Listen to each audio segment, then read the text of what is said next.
پدر جان تا حالا راجع به ارث با بچه‌هاتون صحبت کردین؟ نه خیر. خب ما یه چالش داریم، این که زنگ بزنید به بچه‌تون بگید که هر چی داشتم و نداشتم و دادم به بهزیستی. بله. خواهیم ببینیم واکنشش چیه، عکس العملش چیه. آها. من با عزت الان بهزیستی بودم، تمام دار و ندار رو اینا همه رو دادم به بهزیستی. خواستم اطلاع.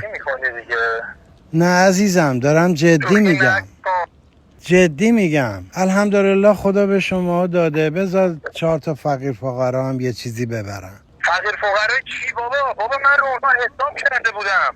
چک منو کی میخواد باز کنه الان؟ عزیزم مگه رقمش بالاست که نیاز به خونه و ماشین من داشته باشه؟ الان پول ندارید خودت هم به دردم نمیخوره. یعنی من با مادیات یکیم؟ برو دیگه به من زنگ نزن دیگه، شب نبینمت. عزیزم ما داشتیم چالش ضبط می‌کردیم، ولی خب این کار اصلا درست نیست به نظر من. پدر شما اصلا بحث ارث و اینا.